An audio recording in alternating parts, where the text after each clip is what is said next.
Look up and down, I ain't go to class.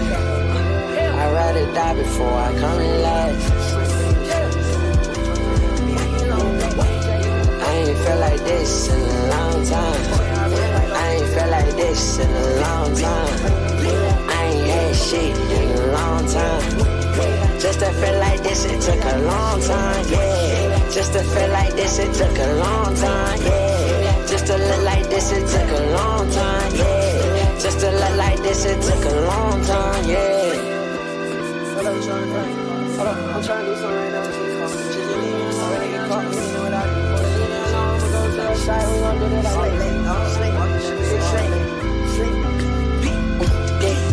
Little black jean jacket, yeah. Got be long on it, yeah. Got that bad bitch, yeah. Wanna fuck me, my homie, yeah. Got that bad bitch, yeah. Tryna fuck me, my homie, yeah. Shawty gon' suck to the money, yeah. I can't wait no thought, yeah. Bad that bitch to the homie, yeah. I just fucked your thought, yeah. I ain't even pass the homie, yeah. We might ride, yeah, homie. We might rob, yeah, homie. We might rob, yeah, homie. I'd rather get caught with it than without it.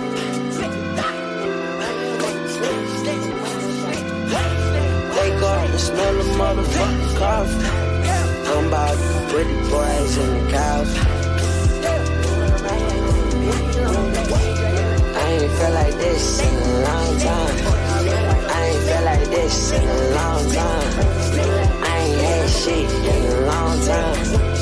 Just to feel like this, it took a long time, yeah. Just to feel like this, it took a long time, yeah. Just to look like this, it took a long time, yeah. Just to look like this, it took a long time, yeah.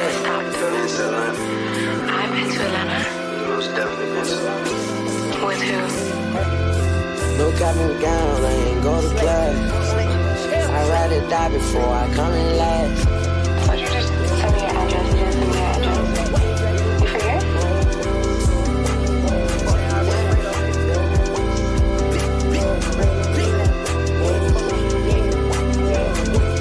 I ain't had shit in a long time.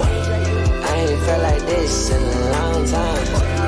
I ain't felt like this in a long time. I ain't had shit in a long time.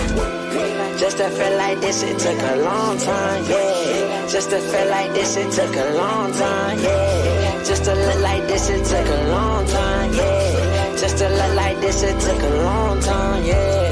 I ain't had shit in a long time. I ain't had shit in a long time.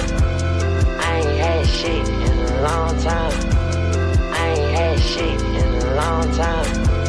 Just to feel like this, it took a long time, yeah. Just to feel like this, it took a long time, yeah.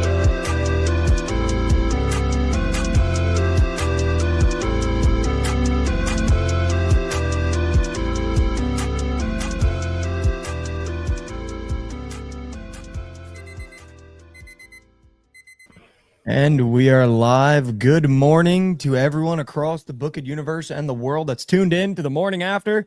Nick is going to be producing behind the scenes today. Josh is unfortunately sick. What up? Uh-oh. Josh is sick right before we get to Chicago. That's not a good sign. Yeah, it's not good at all. Good looks, guys. Good looks all around for the team. When's the last time you were sick, Nick? 2015. Wow, you got the year. 2015 probably. 11 years ago. How about that, huh? How about that, chat? Lauren, when's the last time you were sick? Dude, like a month ago. Like, what? What do you mean the last time you've been sick was 11 years ago? Dude, I'm not going to lie. I think the last time I was sick was when I got back from that Jets game. I was in shambambles. You were in shambles. I mean, I had COVID. Every time we come back from a trip is when I normally get a little sick. I had COVID once, but that was, I don't really get sick. Yeah, Lauren being sick, loading. Yeah. Loading. It's auto. It's actually auto. The last year or so, auto. You know why I don't get sick though? Because I go to bed at 10 o'clock every night. Yeah, that's 8 hours of sleep. 10 is getting late for you, no? It's always 10:30 kind of, but it is 10:30. That's more or less. But can I tell you what time I was under my sheets last night? Can I tell you what time I was under my sheets last night? Can we guess? Set the line at. Go ahead. Everybody guess. Set the line at 9:30 because I'm guessing it's early. What time do you guys think I was under the sheets last night? I'm gonna go 8:30. 9:15. Lauren? 8:30. 9:32. Oh, Dad, you made it sound like it's gonna be super early. I mean, dude, whenever I can get under the sheets by 9:30, it's a treat. Because then the doom scroll is only like it's only like a 20-minute, 30-minute bit. And then I'm done. And I'm done, dude. Then I'm done. Then I can just go to bed. And 9:32. specific. Can we start the show up with some sub whales in the Twitch chat, please? That's all I'm asking. I have a really funny story to tell you guys, but I think should we start with Trent being at the Pacers game and save my funny story? Save your funny story and start with Trent at the Pacers game last All night. right. Off top. Off the top, Bookit with Trent flew down red eye to Indiana, took a nap, and then went to a Thunder game where they got their face melted off in the fourth quarter, where the Pacers did exactly what the Pacers do. And the Hallebertton has striked again. And this time with Trent in attendance. You know what I will say is really funny, though? And I feel like this is just something we might need to have a meeting about as a company. The narrative of Brent being worried about making early flights is insane. Like the tweet of like, am I going to make it? I bought seats to the Pacers. Fuck, well, you better make it. Was there an option that you weren't going to get up? He's unserious, dude. That's when we should have known. That's when we should have known. Like at what point does a flight and a ticket get bought and who in any other profession are they like, I don't know, I might not make it. Am I going to make it? Fair. In Trent's defense, I think he maybe has only ever missed one flight. He usually always somehow miraculously does make it. He's always close though. But it's pushing it. But I don't doesn't usually miss it. But imagine you're like working your finance job and your boss is like, all right, bro, we got to fly to Indiana tomorrow. Flight's at 8 a.m. All right, maybe I'll make it. What? What's up, dude? You're making I guess he has that luxury when he's the owner of the company. I think Lauren's right. I think that's when we knew. That's when we should have known. Yeah. That's when we should have known. When there was questions of making the flight. I will say though, he never misses, dude. Whenever Trent has an opportunity, dude, he never misses. I mean, the content yesterday was fucking hysterical. Meeting up with Young Mantis. The jersey swap was hysterical. The at game content was so funny. The video he made being like, yes, sir, which is so stupid. Like the Pacers are so corny. It drives me crazy. It drives me up. Yes, sir. That's their bit. Gross. The Knicks was win for the Burrows. I don't know what the Thunders is, but yes, sirs is horrible. Really bad. Really, really bad. Like that's got to be up there with some of the worst. Yes, sirs. Like it has to be some of the worst. Yes, sirs. Yeah. I will say though, it must have been brutal. I did feel bad for Trent. Whenever you get a weird Pacer magnet ball game out of a random player and Benedict Mathurin comes off the bench and ties the record for the most points scored in an NBA Finals game that was put there by Jason Terry.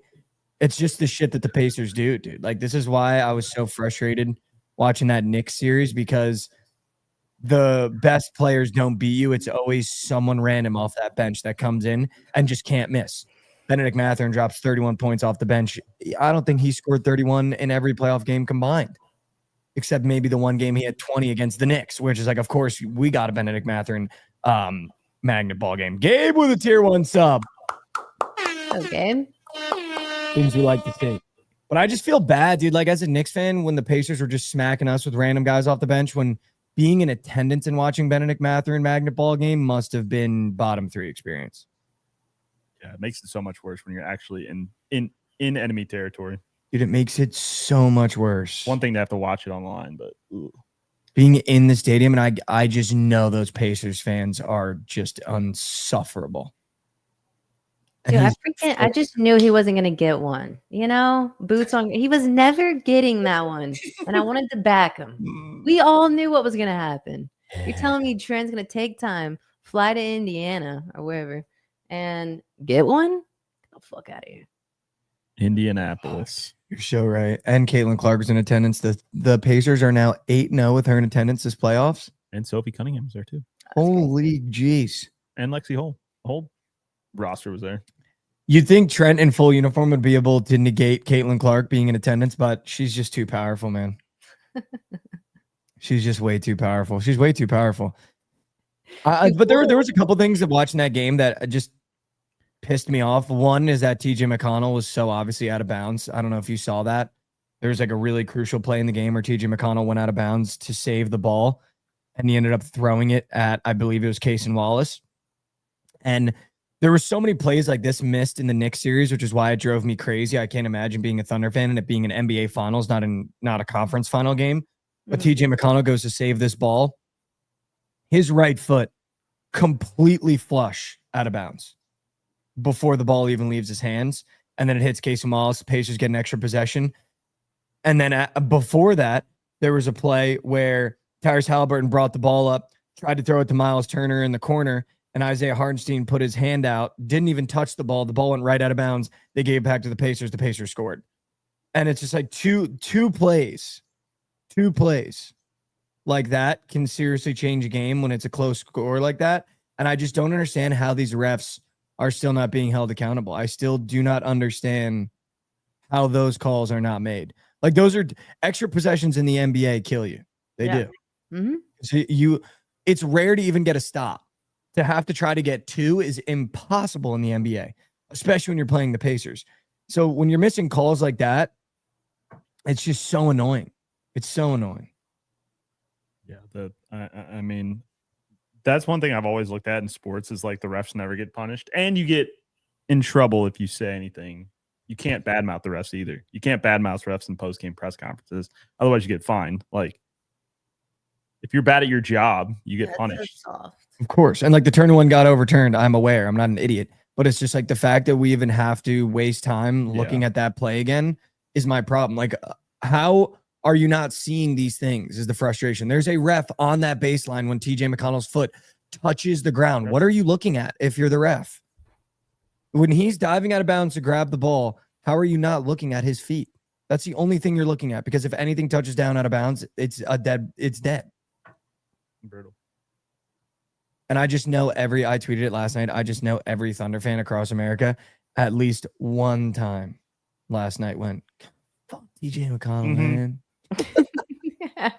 Because I did it, dude. That entire series we played the Pacers, he would come in, give you 12 minutes, go 2 for 3 with 4 assists and a steal. And every time he's on the floor, he's doing something, and you're just like, God, dude, fuck TJ McConnell, dude. He's a bucket.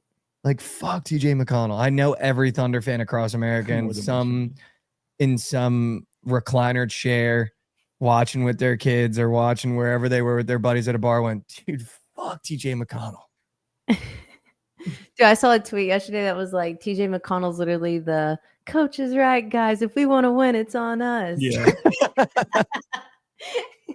And it's like, that's the thing about TJ McConnell too. It still only have 10 points, but this was a great chat in the Twitch chat. But it's the loudest 10 points in the entire game. Like, it seems like the most important 10 points in the entire game. Like, Shea could have 40, Tyrese could have 50, but those 10 TJ McConnell points feel like the most crucial and important points in the entire game. I've never seen anything like it from any other player. Fuck TJ. Yeah, he makes it happen.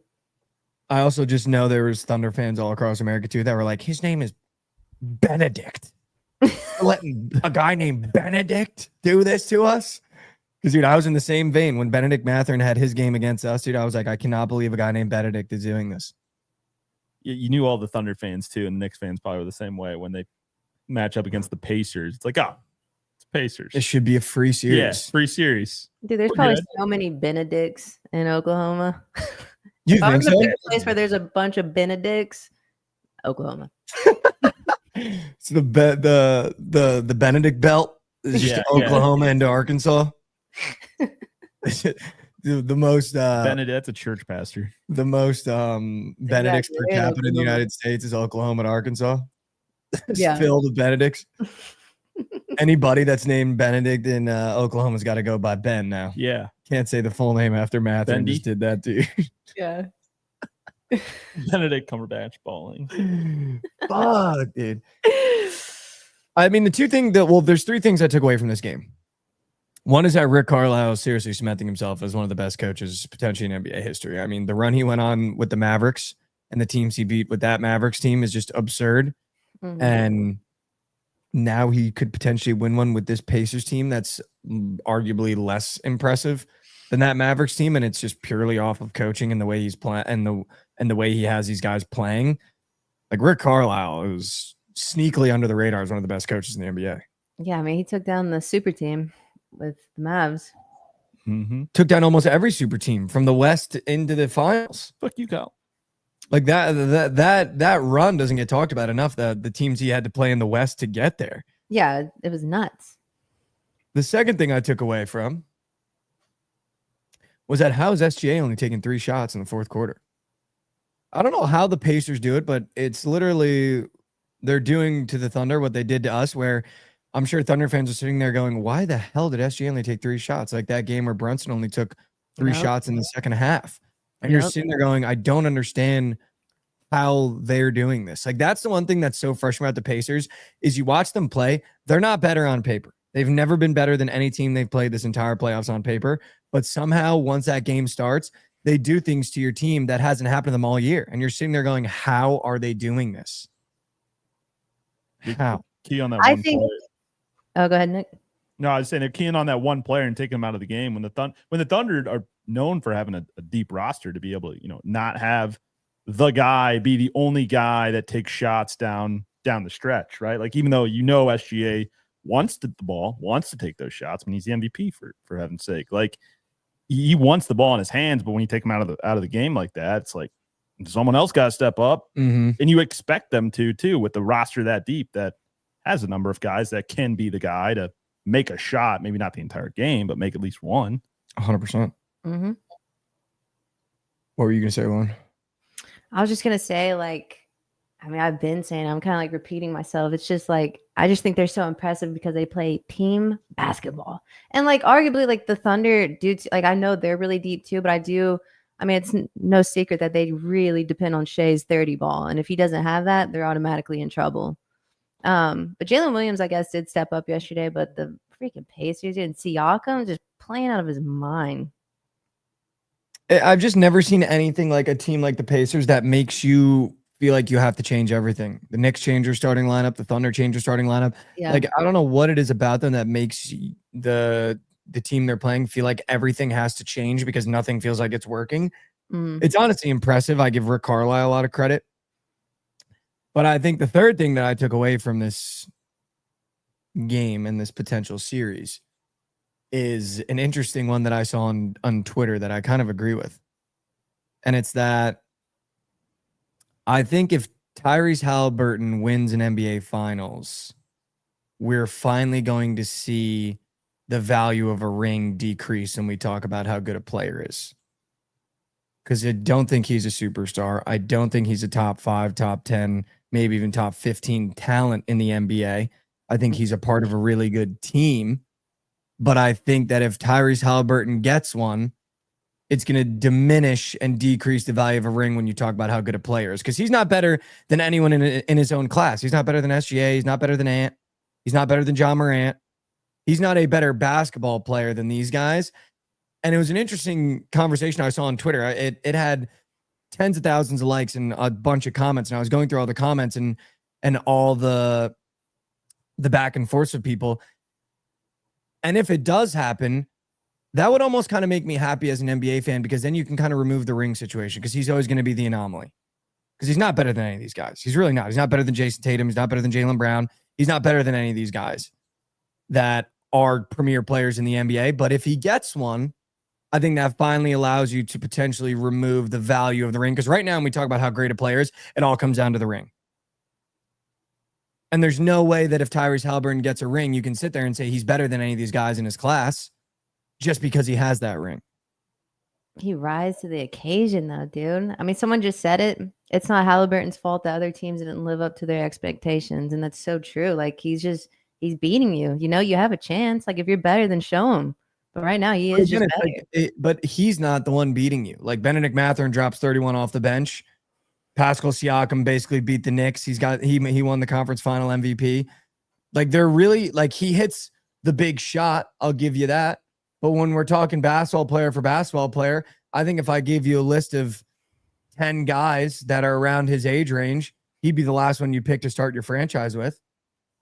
Well, I think a lot of it is Phil Jackson talked about this a lot about NBA rosters are so personality based. And you're seeing a lot of these teams, do the big three now or go with the championship rosters. We have 3 guys that are 3 superstars on one team, but this is just showcasing that you can have one superstar, quote unquote, and have a lot of role players in the right situations where you can get 49 points from your bench in a night that you don't even need Hallebertton to be the guy. I mean, what do you have last night? 22? Mm-hmm. So it's like 22 ain't superstar numbers, but he doesn't have to be that guy that, But that's not the only stat. I think he finished with what, 22, 9, 11? That's insane. Yeah. I'm saying he doesn't have to be the guy every single night when you have other guys on the roster that are, great role players. Like the Thunder didn't get it from their role players last night. That's why they lost. They only got how many points did they get off the bench last night? Let's see. Aaron Wiggins dropped a donut, but I think that's that's kind of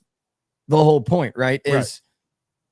I don't think that he is a premier player in the NBA. Like even Snowman Sports, who I listened to his show, and the way he talks about basketball, you can tell he's definitely a ball knower across multiple sports. He has him at 25th best, and that's a guy that definitely probably knows more ball than I do. I don't think it's a crazy take to say that if Tyrus Hallebertton wins a ring, that decreases the value of a ring when you talk about how good a player is. I think that's going to help the Jordan LeBron conversation because I think you can go, dude, well, Tyrus Hallebertton got a fucking ring, so what does that mean? That just because Jordan got 6 that he's better than LeBron? And I think, honestly, I wouldn't be upset if he got one because I kind of agree with everyone on Twitter that's saying that it should be a team stat, right? Especially in the NBA. But I do think the one thing about Hallebertton that I'm impressed by, I'm not saying he's a bad basketball player. I think this is where people got me mixed up with my Jason Tatum takes. I don't think Tyrus Hallebertton is a bad basketball player. I don't think he's not in the upper echelon of NBA players. I don't think he's a superstar. Like you said, I don't think he's a guy that you can rely on night in and night out because he has games like in game 3 where he has 7 points through 4 quarters when you're down 20. But I think the way that Rick Carlisle coaches his team, he's the perfect fit for a main piece where, by the way, he can sit on the bench and the Pacers don't really get much worse. Right. But he can come in fully charged because he's allowed to rest on that bench and hit that clutch shot. And I think that's what makes him really, really, really special is he doesn't have much of an ego, which I think is very hard to find in the NBA nowadays.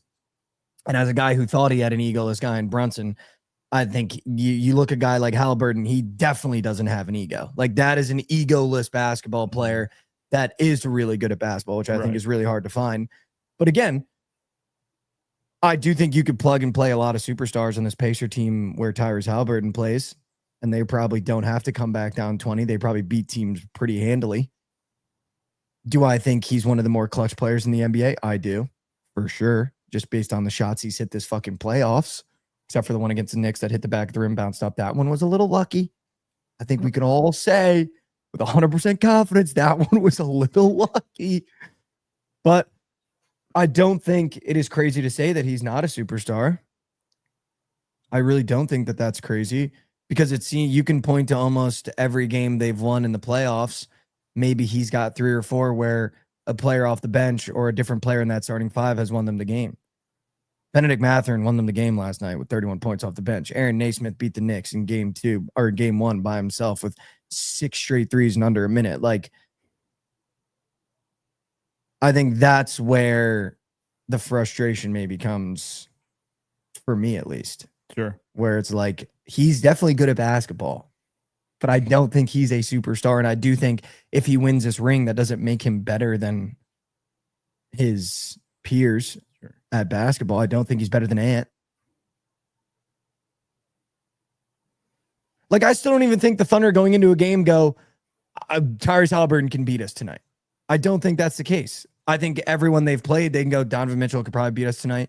Jalen Brunson can beat us tonight. Shea can beat us tonight. I don't think the Thunder look at the Pacers and go, Tyrese Halliburton can beat us tonight. Okay, when you're comparing him to Ant, like, Ant looked horrendous his playoff. Like, he did not step up to the occasion whatsoever. I don't even think one game. So are you just saying like talent level wise, like he jumps higher, he's more athletic? Like, what's your? Well, I think it's hard. Well, I mean, he's also, I'm pretty sure 3 or 4 years younger. I think Ant's 23. How old is Hallebertton? 26 maybe? I think it's also different when the load is entirely on you. Tyrus Hallebertton can score 7 points a game, and the 25. Pacers can still win games. The Pacers can still win games when Tyrus Hallebertton has 15 points. If Ant has 15 points, the Timberwolves will lose by 30 every single game. Like, when you are the load and you are the lead of the team and everything has to go through you, I think it's a much harder role to play, especially in the West Coast Conference, for sure. So I think that's where it's a little different. I think if you put Hallebertton on the Timberwolves right now and swap their places, I think Ant is probably up 3-0 on the Thunder, and I don't even know if the Timberwolves make the playoffs. I don't think that's a crazy argument to make at all. No. I think it goes back to, though, just the credit goes to Carlisle on the coaching for figuring out how to take superstars in this situation, SGA out of the game, and knowing all of his players, whether Halleberton's a superstar or not, like just knowing how to work your roster and plug in the guys that are ready to make a big play, like Mathurin did last night. You know, like that's goes back to the coaching. I think more than anything else, everyone focuses on, this guy versus this guy. It comes down to the coach that's putting the guys out there. Yeah, they got to make the plays, but you know, like you said, they're forcing other coaches to make roster changes and stuff as their opponent because of how they're playing and how they're responding to taking the other superstar out of the game. Like, really, the credit goes to Carlisle more than anything. And I do give the Pacers a lot of credit. Like, they play, I think, the purest form of unselfish basketball I've ever seen in my entire life. Yeah, dude, they're just a really good. It's not. I don't know. I just don't agree because it's like it's not Halliburton's fault that he makes that team what they are. Like, he's a really good. He puts everyone in the best positions, right? Like, maybe he's not dropping 1 million points, but he's running that all. He is a true point guard. And he sets it all up. You take him out, I promise you they don't look the same. But I don't know. I kind of disagree completely. I think Hallebertton definitely plays his role really well. But I think if you replaced him with other stars in the NBA, that Pacers team wouldn't have to come back down 20, 25, 30. But a lot of that comes down to chemistry, right? Like, you can't just plug and play. I think we've seen that with super teams that lose all the time, where it's like that chemistry is important, and he is just that piece for that Pacers team. I don't know if you could just plug and play anyone in that role because they don't play the same. Yeah. That's my, I guess, argument. I mean, again, I think that's also like Carlisle knowing what he has in Hallebertton and kind of like building the team around what he's good at, I would say. But again, I don't think Hallebertton is the win or lose. Like, if you shut down SGA, the Thunder are going to lose. You saw it last night. He took 3 shots in the fourth quarter. He had 21 points. I think that's the lowest he had all playoffs. And the Thunder ended up completely collapsing. When you shut down Tyrus Hallebertton, the Pacers can still win because he's not the make it or break it guy. You remove Pascal Siakam and it's Tyrus Hallebertton and some other random power forward right now, I don't think you're seeing the Pacers go as far. I really don't. So I don't think like he is that make or break guy. You see TJ McConnell come in for Tyrus Hallebertton and the Pacers go on a 10-2 run. So it's not like when he's out there, everything is completely different. And like everything is make or break. Like, the Pacers just play a very unbelievable brand of basketball where it's high pace, really good 3-point shooting, and really good defense. And they can just run. And Tyrus Hallebertton doesn't have to be on the floor for 30, 35 minutes like a lot of these other stars because the way the Pacers play. And I think it definitely complements the way he plays for sure. For sure. And they're definitely like, and they're just, the thing that's frustrating too is they're just having a great time. Like, they definitely all like each other. Yes, that's the key. It is. Like, there were so many attitude problems on the Knicks towards the end of that series. Exactly. And I think you might start seeing it now with the Thunder. It just seems like this Pacers team can also kind of break you because Tyrus Hallebertton doesn't have to be on the floor because TJ McConnell can come in and fucking give you 10 points and run the offense almost just as good as he can. And it's like, you're just sitting there going, oh, how the fuck is Benedict Mathurin giving us 31? And I think it makes you kind of start pointing fingers as the other team. Yeah. And the Pacers just don't give a fuck, dude, which is cool. Like, I definitely, I don't hate the Pacers anymore. It's just like so frustrating, I think, because playing them is frustrating. Like, I know Trent today is so frustrated as a For fan. sure. Just For sure. frustrated. Yeah, because they're the ones that should win, should be, they've been the team all year. They have the MVP of the league on their team. You're supposed to get 35 plus a night from the MVP of the league. For sure. And I think that's what makes it so hard to play the Pacers, because every game you play, you go, we should have just beat them. Yeah. We should have just beat that team.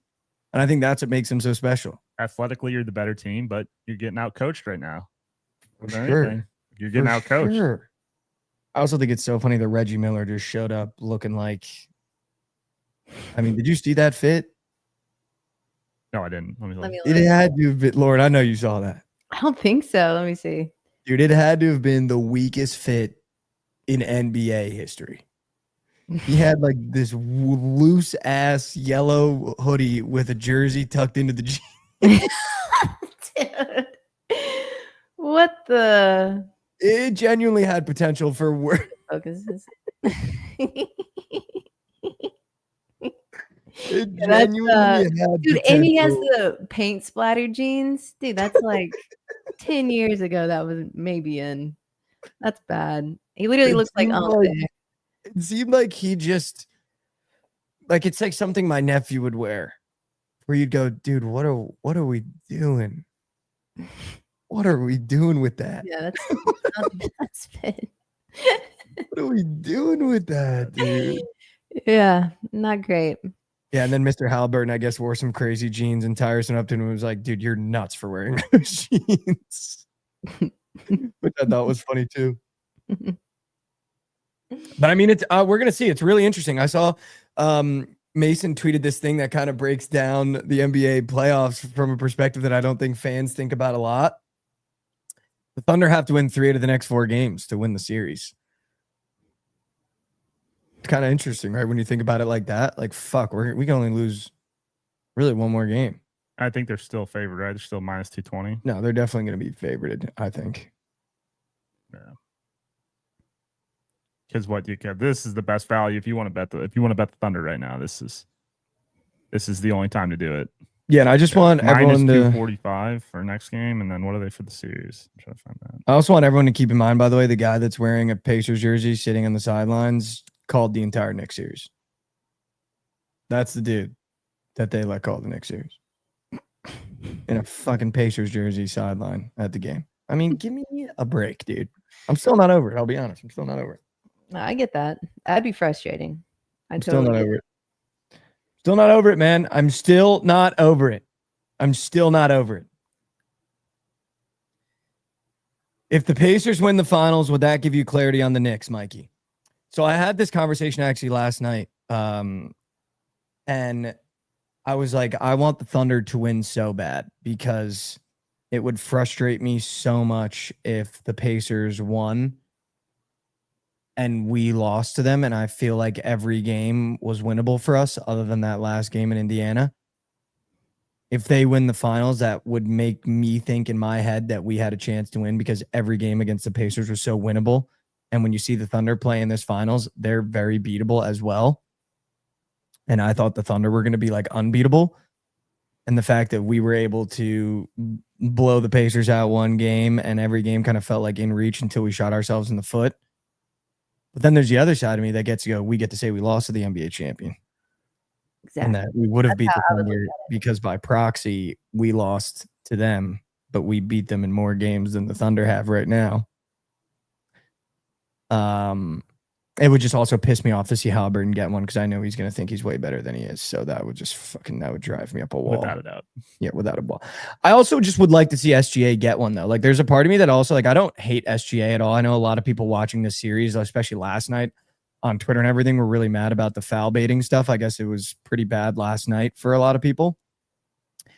But I do really like SGA, and I do like this team, and I think it would be cool to see a young stud like SGA get one, like an MVP that wins the NBA Finals and can kind of cement that trade as one of the best trades of all time. But also Trent getting one would drive me up a wall. Dude. So you can't let him get one on you. It would complete the narrative, though. It would come full circle for him. He's been there since the beginning. I'd like his grandpa to get one. Yeah. That'd be cool. I'd like his grandpa to get one. That's for sure. Trent, however, I don't know if I can live with that one, dude. If Trent gets one this year, the Jets have to win or it's over. Or I'm going to actually have to hang it up. Like, if he gets one this year, the Jets and Justin Fields are just going to have to get one this year. Or I'm going to have to seriously hang it up. I don't know if they're getting that one. You might be waiting a while. That's where I'm at, dude. I'm also starting to ask questions of when I will get one. Lauren got one with the Rangers. Yeah. Yep. Trent might get one with the Thunder. Josh, he hasn't got one. Josh got one with the Cubs. Oh, he got one with the Cubs. Josh got one with the Cubs. I got 4. Nick's got 4. Yeah, you're in a tough spot. Everyone's gotten at least something. Dave doesn't really. He got TCU to the finals, though. Yeah. That was cool. Yeah. To a national championship. It's different getting the championship versus getting there, though. I don't think getting there doesn't really mean anything. We like to consider Rav having one, but he was in diapers when the Steelers were winning bowls. Yeah, no, I don't know if Rav has got. You have to remember it to have it, I think. I'm not going to give Gooch the Joe Flacco bowl. He doesn't deserve it. Technically, I have 2 then, because I very well remember Texas winning. 2. 3 if you really count yourself as a Stars fan, but you don't remember it probably. I'm actually going to 3 years old. 2. I'm actually going to, on the record, remove Gooch from getting Joe Flacco and the Ravens Super Bowl. I don't think he deserves that one. All right. Other than that, baseball happened. Let's do the ChatGPT baseball update. Lauren, why don't you tell me what happened in baseball while I pull that up? Well, the Rangers lost. They blew their lead that they had, so that was a horrific wager. No shit. That was good. The Pirates, man. Might have to start talking about them. Are we really starting to have conversations about? I mean, they were going against Cal Quantrill, which I mean they should have won that game, but Turkey. I'm gonna say they might be getting a little hot. All right, here's a rundown. The Yankees shut out the Royals 6-0. Shout out Josh for Royals plus chicken POD. The Mets shut out the Nationals 5-0. The D-backs sweep the Mariners with grand slam power. Eugenio Suarez delivered his 3rd grand slam of the season, and Arizona completed a 3-game sweep of Seattle. The D-backs became the first team in MLB history to hit 8 grand slams in their first 68 games. Wow, how about it? Another big news, the Astros ratted the White Sox 10-2, and the Phillies topped the Cubs 7-2. Kyle Schwarber and Alec Baum both homered, and Jesus Luzardo struck out 10 in 6 strong innings. Mm-hmm. Wow. So you're telling me Jesus Luzardo got 10 before Paul Skeens? That's insane, actually. That's a full report. Is that not insane? And Gooch's Orioles won 10-1. I'll give him that one. There you go, Gooch. Cardinals got swept. After getting swept, after losing the series to the Oakland Athletics, who are arguably the worst team in baseball. The U.S. Open has begun.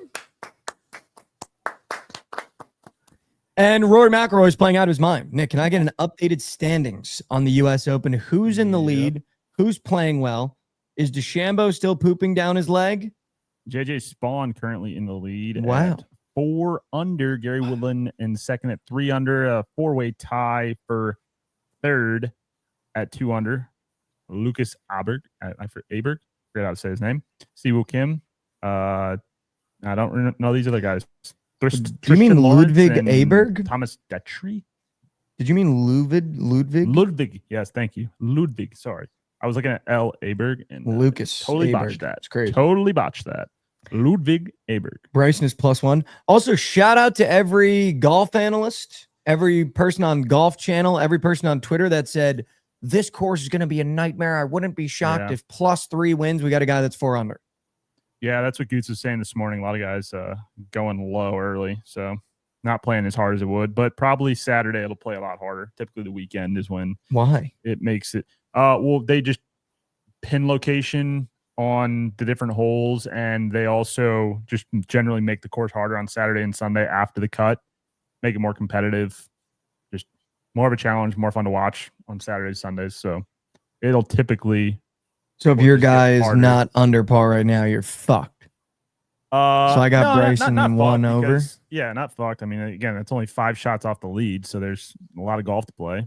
What is 1 over if he finishes that? That'd be a tie for 17th. But would that be 71? Probably 70. 3. I don't know what the 71. Yeah, the par 70. Wow, I need Bryson to remain 1 over. Yeah. Yikes. Has Colin Morikawa teed off yet? I don't think so. Morikawa has not teed off. He's off at 12:25. Yeah, the current rankings are all cute until Mr. Scotty gets out there. That's also true. Scotty could come out here and just start melting face. I just need that 2-piece I made. I just need Bryson to hang on because I think Colin's gonna. If this course is playing well right now and he just has to stay in the fairway, I feel like that plays great for Colin. What time does your guy tee off? Morikawa? No, Oh, amateur. Scotty. No, the Oh, Matt Vaught? yeah. He's like 9 over. He's shooting down like. Damn it. Same Krabs. That's Yeah, what I he thought is. too, dude. You check Twitter. Everyone said this is going to be the hardest course Yeah. to ever play in your entire life. We got fucking Jeff Spawn 4 under. Your guy's tied for second to last. Jesus. +8 currently. It's because they got my cousin on the bag. He was never getting one, dude. 8 over after 14. Not ideal. Putting my cousin on the bag was a mistake. I'm just kidding. But that's just tough, dude. Apparently, the course is playing hard for the amateur Matt Vaught. Yeah. However, but the normal guys are tearing it up, which is unexpected. shit. Well, shout out the U.S. Open. Golf is in the air. I wanted to bring something up to you guys that I saw on social media that's become a really big deal. Have you guys seen this news with Demarcus Cousins? Yeah, where you like spit on a fan or something. Yeah. Let me see if I can send you the clip so we can pull it up for the people. I saw This was insane. I briefly saw the tweet about it, but I didn't know if it was a real account or not. Oh, it's real, Nick. There It's was, like, real. somebody heckling him, and he like spit on a fan, and then Dude, he like scratched his balls and then like put his hand in their face. oh yeah, that's what it was. Scratch his balls. But then he also got drinks thrown at him. Dude, like he's completely lost the plot. If you got, let me know. I'm sending it to you right now. All right. Bookit Twitter. Yeah, I just sent it. Dude, he has completely lost the plot, it seems. You want to play the video? Or you want to play the? Definitely the video. I want to see this. Dude, Lauren, I'm shocked. My first question was, where the hell is he playing? I didn't even know he was still playing. Is this like an overtime league or some bullshit like that? Or is this overseas? Like, where is he playing? And why is he doing this? A full nut scratch. Look at it. Look at a guy giving a little crybaby. Scratch his nuts right in his mouth. Oh, he was trying to swing. I mean, that's insane. Look at him go.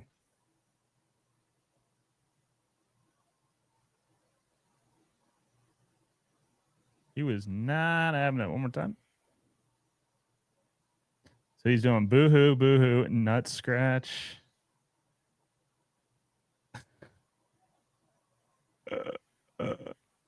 I mean, and then if you go to the next clip, Nick, there's one of him leaving the stadium. De León, Román, ahí ves la repetición de toda la jugada, donde se caldearon los ánimos. Look at this shit. Look at that. Oh, whoa, whoa, whoa, whoa, whoa. Oh, whoa, whoa, whoa,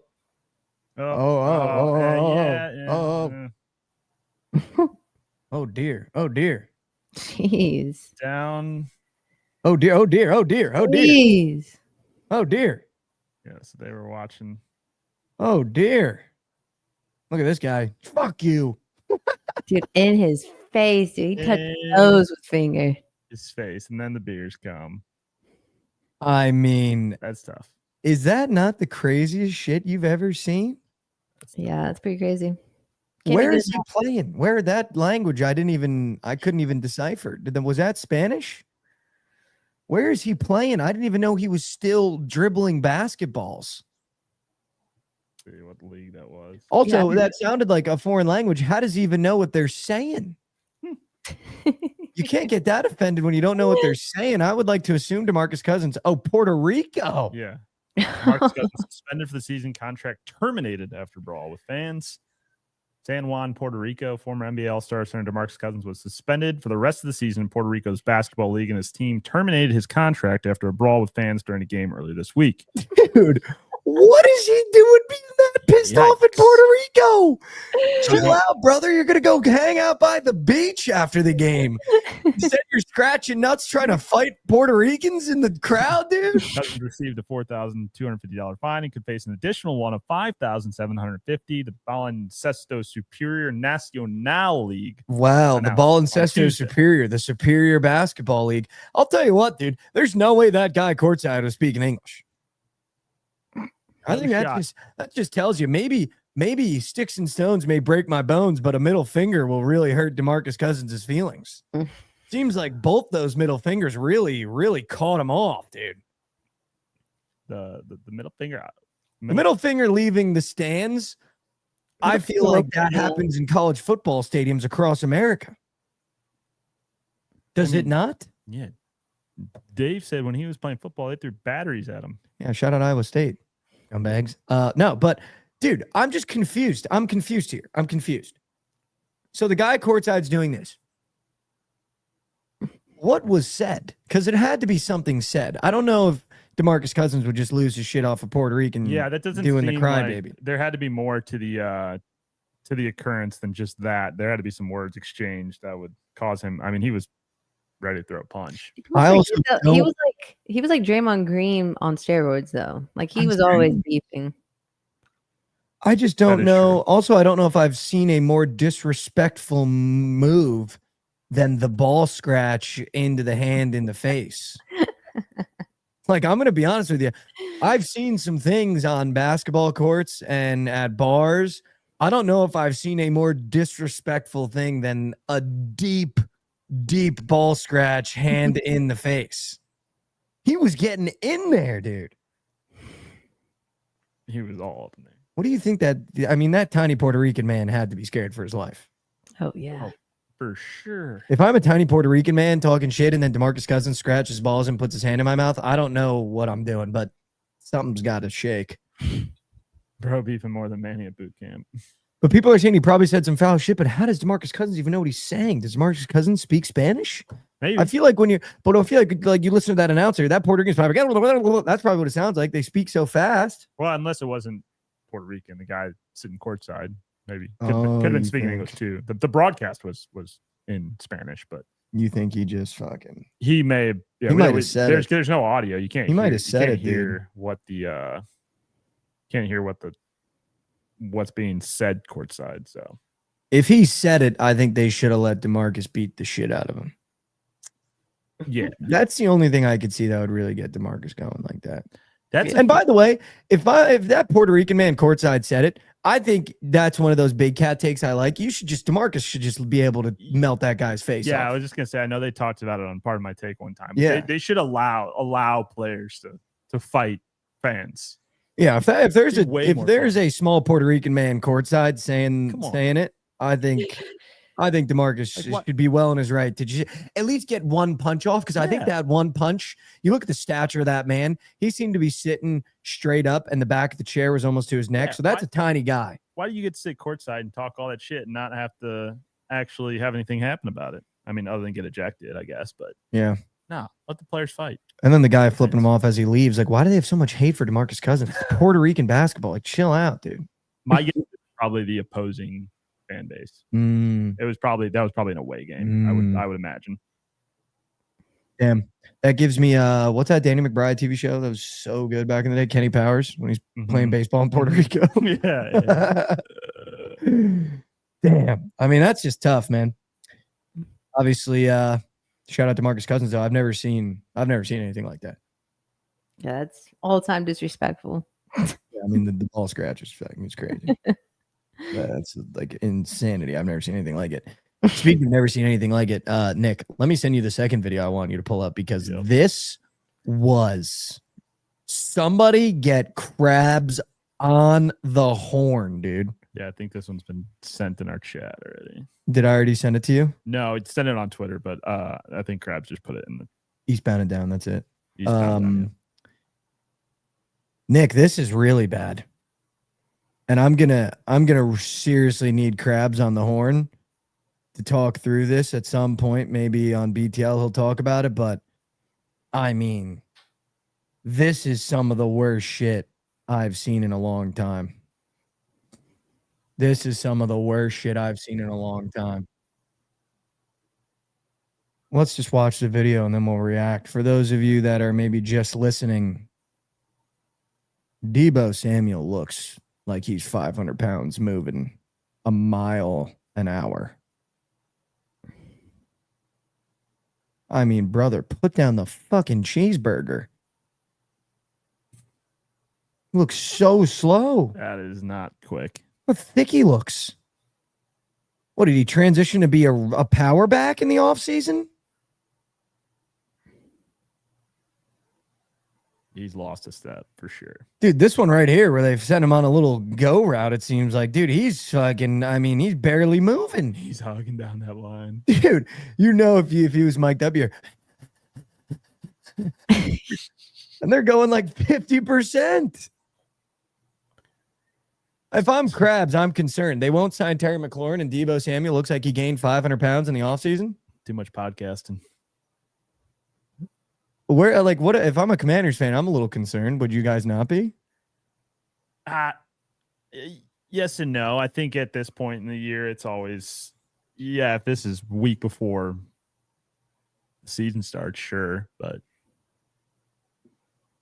I think you can overplay. Obviously, people want to make big stories out of nothing at this point in the season when there's nothing to talk about, but I wouldn't be too concerned yet. You're telling me this is the franchise that won't pay Terry McLaurin. So if Terry McLaurin walks, or they trade him, that's your wide receiver one? Yeah, someone said they don't run full speed at install. I mean, yeah, that's like, he's probably not trying. He looked like he was sprinting. He's probably not trying very hard. You can't look at that video and tell me he's not sprinting full speed. That's not. He's not locked. You can't tell me he's not sprinting full speed. I'm not overblowing And that. if that's 50%, dude, let's just say that's 50%. 100%, he's maybe moving George Kittle's 100% speed. Yeah. He looked like he was huffing and puffing, ready to blow that house down. I think he's fine. No way you guys aren't going to overreact to this. Again, all these guys, like it's mandatory camp now, but they're not going full speed until a couple days before week one. I think he's got, what would it be in June? Got 3 months to get in shape. I mean, dude, he better put down the fucking, I don't know The what he's eating or what he's drinking, but off-season, it's also not just him looking slow. He looks thick. Yeah, that's you got to be a little bit. I mean, I don't remember. Has he not always been pretty thick? I feel like he has. I feel like he's been kind of a. He definitely is a thicker boy, but he looked like a thick boy. He is. He looked like he's chasing that gout, that King's disease. 6'2", That's a stake. He's not 215 right now, dude. He looks 230. Probably 230, but he'll probably be back down to 215 by. Sheesh. He's chasing that. He's got that. He's chasing that gout, brother. He wants that King's disease. That's a steak and potato diet. Are they still going to use him the same way as they did in San Francisco, where he was a? They might have to use him like fucking Eddie Lacy. He's taking more of those hits as a running back, so he's. Dude, they might have to transition him to full-time back. Dude, Brian Robinson might lose some fucking snaps in the backfield with him looking at and I think before it was muscle. He just looks fat now. Yeah, he just got that Cabrian Hayes build now. All ass. Lean gut. Oh, that's so good. That's so good. Speaking of training camp, Justin Fields said that him and Garrett Wilson seemed to have picked up right where they were left off, and Jeremy Ruckert said that it's good to be playing with Justin Fields again. I'm just liking the energy and vibes around camp. I'm happy for you, it, man. I'm loving it. I'm happy for getting Justin Fields because I always like Justin Fields. It's good team chemistry you got there back, and that's exactly what Garrett Wilson needed, man, because he was. I think he was on the call the number watch, that 1-800 logic number, dude. Where Garrett Wilson was at before getting his buddy. His talent was getting burned the last couple of years. It's tough, dude. I just don't know. I'm at the point of the offseason where the Jets are tweeting clips like, wake up with some juice from Garrett, and it's like a crazy catch in the end zone. And I go, we can make the playoffs. Do You got to believe. I go, we can make the playoff. They post a clip of Azaria Thomas, our cornerback we drafted, and I go, he could be better than Sauce. Could surprise some people. That's just where I'm at in the offseason right now as a Jets fan, where I go, we could do it.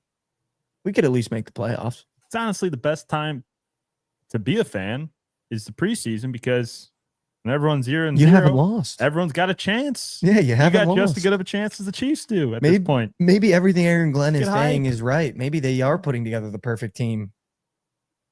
What did we talk about earlier? Coaching matters. Just got to get the right guy in there.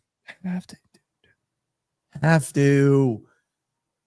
I just don't know how much more sports heartbreak I can take, man. Yeah, I mean, I've matured, so it doesn't like bother me as much. But it's starting to get to the point where it's like, are sports even fun? You know? Like people have fun watching this shit. take beatdown after beatdown. I think it's just because expectations are always high. So you're not like fans of miserable franchises. I mean, it's still New York, so there's always the high. They are the expectations. most miserable, dude. Yeah. You know, the Jets and the Knicks have the lowest win percentage of every New York team. You don't really have baseball or hockey. I mean, the Devils might as well be. Yeah. Doesn't count. Lauren, how you feeling about Texas, man? Any news out of that camp? No news. These there's been a lot of videos of like Arch working out, and it's getting me feeling something, man. Does he look good or what? He looks good. He looks really Any good. slow-mos? I don't think any slow-mos. It's just like pictures, pretty much of him like lifting. He looks fucking huge. Oh, he put on muscle. Yeah. Here, like Oh, shit. Nick, I'll DM the Bookit account. Look at Yeah. this picture of him. Let's pull that on up here. There's like actually nothing better as a sports fan than in the offseason. They post a photo of one of your favorite players and they go, he's been in the gym. You go, fuck it. Gets you excited. Dude, it gets you so excited. Yeah. You're like, damn, dude, you've been fucking lifting? What do we got Look at here? that boy. Look at that boy, man. Look at them arms. Wow, dude, he's got some pythons on him now, dude. It does. Damn, he Ready. actually got huge. Yeah. Yeah, year 2, when he stays for that second year, he's gonna be something. If he stays for a second year, he should. Damn, is Texas really going to be back? You think he's the guy to do it? I think he's the chosen one, dude. The chosen one. Do you actually believe that? Or is this like a want him to be? No, I actually do believe it. Everything I've seen, I mean, there's nothing that tells me otherwise. Hmm. He's got the experience under his belt now. And I think Sark's just gonna have so much fun with a quarterback that can run. Like that's the thing now is like we're not forced to either hand the ball off or these quick little screen passes or just shoot down the field. Like we can actually get some play action up and moving. Where Quinn, we couldn't really do that. So it just opens up that playbook. And you got TJ Baxter, correct? Come back? CJ Baxter, yep. Fully health? Fully healthy, yep. Mm. Yeah, we're gonna be just fine. Could be the year. What are the odds right now for college football national championships? Great look. Let me check. Ryan Wingo at wide receiver, St. Louis kid. Yep. Menace. There's a Ryan great Wingo. chance he's wide receiver 1. Ryan Wingo might be. I got a St. Louis kid for you that can't even stay healthy in camp. How about Luther Burden, huh, Nick? Yeah, we got some questions we got to answer. I was telling the boys this morning that I'm not too worried about Luther because I got Travis Hunter worried about right now. Oh, yes. Well, you got to worry about is Brian Thomas. Dude might have broke his whole hand. No, he's fine. He's fine. Hand literally might be shattered. Dust. NCAA football preseason national champions. The favorite is the Texas Longhorns. Wow. Right behind them, Ohio State plus 600. Okay. It's gonna be a fantastic week 1 matchup. What are How our is Penn odds? State not second? One more time, Lauren, What are our odds? to win? Yeah. Plus 550. Ohio State plus 600, Georgia plus 650, and Penn State plus 800. Oregon, Bama rounding it out. They have Penn State where? 4th. They brought back everybody. Penn State? Yeah. Yeah, that's why they're 4th. Yeah, but Ohio State lost everybody. It's Ohio State, though. It's just the name. Yeah, but they literally lost everybody. They don't have a single guy in that starting 4 offense. Coaching, though. Well, they still have Jeremiah Smith. Sure, but they lost Will Howard, Trayvon Henderson, Quinshawn Judkins. Yeah, but they're and saying Emeka that Egbuka. Julian Sane is like the next one. We'll see. Could Yeah, be. there is value in Bama. Plus 1,000 at 6th overall. The Missouri Tigers on this list. I mean, Nick, move. Who's your quarterback? 1, 2, 3, 4, 5. Moving to the silent count because it's so far down. Is it slightly embarrassing? 25th. We're 25th overall, plus 13,000 with Bo Pribula taking snaps under center. Who's your quarterback? Bo Pribula, The hell is that? the guy from Penn State that transferred. Oh, Lauren, this is going to be fun. He can only run. He can't throw, but he can only run. So No, this is going to be fun. Wait, who can only run?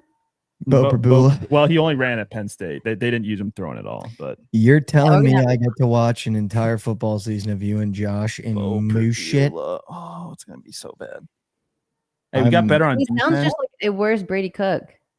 You can run. Brady He Cook might- could kind of might- throw at times. he might but be. if Pribula He can't might- throw, then He's only on the team because of Matt, because he works out with Matt Zollers. Wow, And that's our guy. I am stoked on a Mizzou letdown year. Yeah, I am stoked on a I'm Mizzou not letdown. gonna, I'm year. not gonna bet it, but go ahead and take the under win total on us. It's gonna be tough. I'm gonna take the over win total, but you guys should take the under win. What is it even at? 5.5? I think 7.5, Jeebus Crimbus. 7.5. I think. Lauren, what's your Fact check too me on that. early surprise team of the year? surprise team of the year. 7.5 from Mizzou. Yeah. I could see Auburn being pretty sneaky. Me too. I think Auburn's going to be so good. And dude, I don't want to give them their flowers, but not that I think they're going to be a surprise team. I'm just interested to see what they're going to do. But I think Oklahoma could be. I think they could take a big step, but we'll see. I hope they do. I think sneakily, my Michigan State Spartans are going to be way better this year. I think year 2 Childs, Jack Velling I think he's going to be a top draft pick at tight end. Nick Marsh stayed, the wide receiver. That's kind of a fucking dog. I think Aiden Childs is only going to get better. I'm taking their win total again, whatever the hell it's at. I'll tell you that much.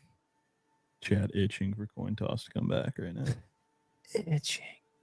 And Lauren, I hate to say it because I know they're your arch nemesis, but if I'd take a long shot to win the SEC, I might go ahead and take Oklahoma with that running back addition and Mateer, dude. Yeah, go for it. That'd be fun. Bringing back a good defense as well. Yeah, that'd be fun. I don't think Ole Miss is going to do it. Simons needs at least 2 years. Tennessee's in rat. Bama ain't going to be good. Yeah, the SEC is Kind of wide taking open. a little. Yeah, you dip guys, this Lauren, year. Texas might be like Texas the got- lead favorite in the E SEC. I know, dude. It's like I was saying like a couple of weeks ago. That's why it feels so weird, is because like people are typically like always count us out. Like, oh, of course, like you think you're back again. Yeah. Now this year, where people actually believe, it's like it just feels weird. Like I mean, being the just favorite like- feels so weird. It's going to come down to Texas Georgia in the SEC championship again, and I mean a lot of your season comes down to week 1, honestly, against Ohio State. That's I mean, not really. It doesn't really do anything for us. I mean sets the tone, or at least one loss right off rip. I mean, Yeah, that would be a huge momentum boost. Can y'all hear that? no, Okay, Maybe AirPod users, I can't. maybe I don't know. I might have to mute Florida myself. might be good in the Florida. SEC. I don't know why Georgia's getting respect. Gunnar Stockton looked like a freaking bimbo. Is that who they're rolling with again? Yeah, as their just starter. puts his head down and just runs. Good football. Remember, he was just like an electricity Yeah, guy yeah, that yeah, just put his head yeah, down and then yeah. got freaking rocked Oh up. yeah, because he came in after. Pretty Beck- sure he Beck got got- concussed. He Beck ran got so hurt. hard. Yeah, Didn't he get his head hurt, Lauren? Who? Gunner? Stockton, in the game that he came in to when Beck went out. Wait, hold on, guys. I don't remember. But yeah, it's going to come down to George, Texas in the SEC championship game. Again, that's I have no idea. Bama's going to be always a sneak play. You think? Why can't I think of the coach's name in Alabama right now? That's escaping me. Deebo? Yeah, No. DeBoer. No. Thank you. Is DeBoer. it? Yeah. Are you sure? Kalen DeBoer. Does he get fired if he doesn't pull out a championship this year? It's only his second year. I know. Shot he gets fired. But those Bama fans, I mean, they were calling for his head after this last year at a point in time when they lost to who did they lose to? Vanderbilt? Was that who it was on the road? Yeah, lost to Vandy on But the then road. Ryan Williams, did you see what Ryan Williams said? No. They asked him about playing Vanderbilt this year. Oh, yes. Yes. Yep. That about you calling a shot essentially. Yeah, they're just not going to being miss. like, dude, Well, you got little- Vanderbilt coming into Tuscaloosa. I mean, When you take little bro, just freaking Tuscaloosa is one of the hardest places to play in football. I mean, we saw 3 of us went to that Texas game, and Texas came in and won that game. But It's that's a tough place to play there in Alabama. really tough. In other news, Paige Buecher's dropped 35 in her return. Very cool, very cool, very cool, very cool. All right, we got a lot of slate to surf because today, you got my funny story. You do have your funny story. All right, you guys ready for my funny story? So last night, normally I take the weekend off from working out, and I don't like to take my creatine when I'm not working out. Mm-hmm. And just hand up whenever I retake the creatine. It upsets my tummy a little bit. Yesterday, I almost shit myself. Tough looks, tough scene to be in. Trusted something I shouldn't have trusted. And just a nightmare scenario, dude. Luckily, I didn't, though. Unscathed, however. Still have not done it as an adult. Shit your pants. Unscathed. But I'll tell you what, dude, that creatine, it wreaks havoc in the lower intestines, dude. I was in shambles, dude. I haven't had a rush of anxiety like that since I was at Duke basketball camp in 7th grade. So you see, when you start taking it again, it gives. Well, yeah, just it'll give you some bad gas, and then what I did is I put a little bit too much faith in a piece of gas. Oh, I see. And it was a shard. It was no, nothing ended up happening, but it was a sprint to the bathroom. Mm. And then, dude, on top of that, a new update in my personal life. I am officially done with fast food. Wow. For whatever okay. reason, All right. I was like, you know what I'm Yep. really craving is Taco Bell. I got Mhm. Taco Bell like 8:30. Dude, I had half a taco. So my normal order is 3 Doritos Locos Tacos Supreme and then a cheesy gordita crunch. And Elite. I had half of my Doritos Taco Supreme. And I threw out the Taco Bell. It was just so gross to me. Like, it tasted so gross. And it felt like I could feel the oils. This is going to feel really, really weird. It felt like I could feel the oils from the Doritos Locos Taco in my body afterwards. And like, it stayed on my tongue, even though I brushed my teeth like 2 times. And it just felt like it lingered. And I was like, this is so nasty. I can't do this anymore. So I'm giving up fast food. That's grease, brother. I'll I'm giving say it fast Taco food. Bell's kind of known for that too. Yeah, maybe it was Taco Bell. I think it was the Bell. I will say an all-time duo was almost shatting myself and then ordering Taco Yeah, Bell. that's a wild combo. You think that order would be reversed? You Yep. think I would have ordered Taco Bell and then almost shat myself? No, I had an earth-shattering sprint to the bathroom because I was so worried. And then after that, I thought, wow, I'm really hungry. Let's get Taco Bell. So what chat's debating right now? What foods are you eliminating? Because you got like Chipotle. No, I don't not consider that fast fast. food, I had but Chipotle it's- yesterday too. So what I did was I played this fun game where I went, I'm going to take creatine this week, and then I'm going to eat all the foods that also can upset your stomach. Yeah. And I played that fun game that you definitely should so not your play. stomach is just in It was yesterday. Today we're a little bit better. But here's what I consider fast food. First of all, there are 3 fast food restaurants that I will just never eat because I think they're gross. That is Sonic, Jack in the Box, and Arby's. Can't pay me to eat those. Won't do it. Not even Sonic. All 3 of won't those do are- it. All 3 of Dude, those are fine. Sonic, they give you the little tater tots in the sleeve that you roll out, and you could dip it in the grease. There's so much of Yeah, it. there is. It's greasy. Yeah, I don't get the tater tots. Junior The Deluxe cheese cheeseburger. sticks though. Yeah, cheese sticks. I can't, dude. I just can't. I don't know. Something about it.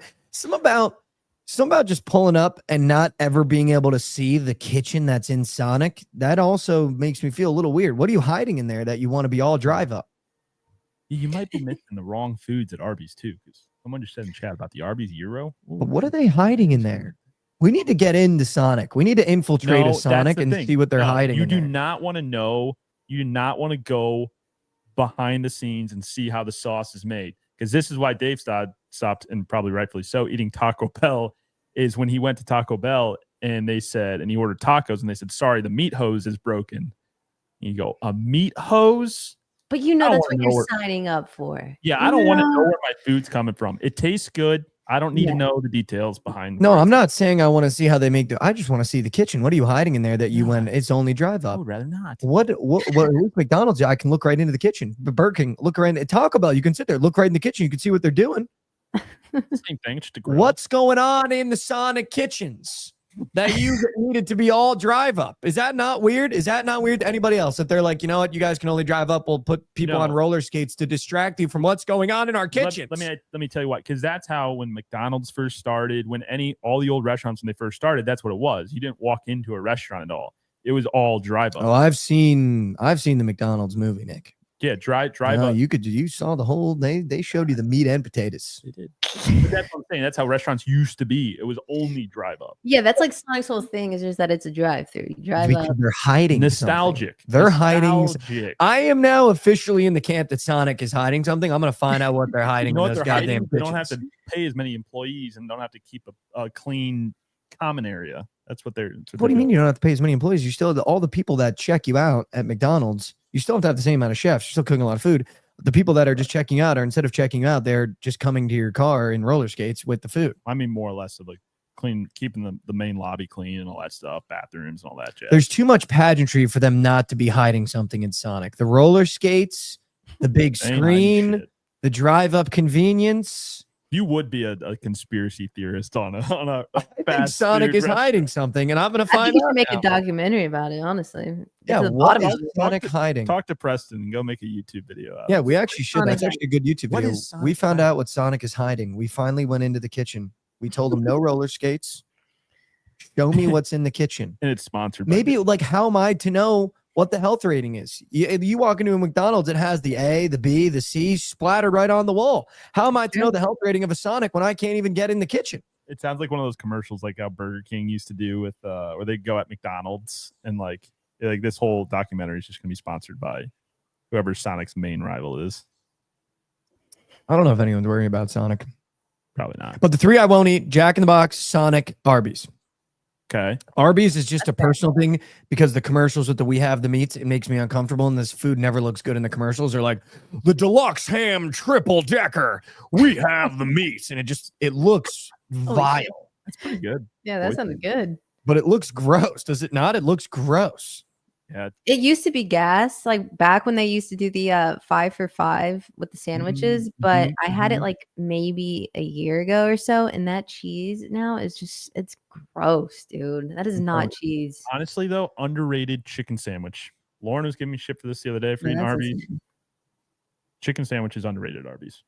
Dude, if you're going to Arby's And the year was good. for the chicken, you actually deserve to be taken That's what behind I'm the shoulder and saying. shot in It's- GTA. I I didn't even know they advertised. Chat, I've never even seen Arby's advertised chicken. Their whole thing is the beef, the meat. We've got the meat. We've got the beef. The They've five never roast said beef we've got the chicken. Chat, is They've it never vile said for that. ordering chicken sandwich from Arby's? Is that vile? Yes, dude. I'm gonna do it anyway, but so I don't give a shit. Hey Nick, But- I got the answer for you. Yeah, No, I asked Chad. I want you guys are dog shitting on me. vile. Yeah. Here's Might be a collective opinion. So so here's the fast foods that I Call the will number. have. I will have Chipotle. I will have Not fast food. Chick-fil-A grilled chicken. I will have In-N-Out. I think In-N-Out is the best burger. I had this debate with Krabs, Jovan, and Trent. I think In-N-Out is the best burger because it's so fresh and they make it fresh every time. Okay. I will not be having McDonald's. I will not be having Burger King. I will not be having Wendy's. I will not be having Jack in the Box, Arby's, Taco Bell. You know what I want to try though? The place that gives me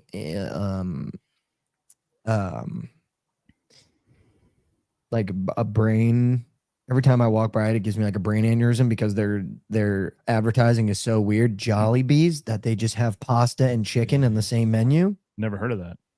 You ever heard of that, Lauren? Mm-mm. Jollibees, the little red bug chicken place that will also give you Culver's, that's clear. pasta with red sauce. No. It looks foul. Their advertising is like Jollibee's chicken and then a bowl of pasta. Where is this place at? It's somewhere in Dallas. Every time I drive by it, I go, how do you advertise Italian pasta and fried chicken? Everyone's saying it's good. But people are saying they like it. Yeah. I've never heard of it. Might be a It's Filipino? Filipino. Okay. Interesting. Chicken spot. Filipino. All right. It's on Preston and Plano. Oh, word.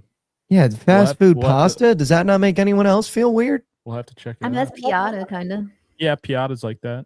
It's gas. Yeah, but Piata Piata I also don't doesn't go, consider- we've got Kentucky Fried Chicken. Yeah, that's true. There's certain restaurants that, well, and again, I think if you got to define fast food, 'cause I feel like those walk-in places where it's fast casual or whatever, like that's not really fast food. It's a little bit, that's always a little bit better quality. I always frame it as if, yeah, I agree with Connor in the YouTube chat. You'd have to eat Jollibees on the toilet. If you're getting Kentucky Fried Chicken and you're gluttonous enough to go, you know what? Also, let me get a side of your Italian pasta.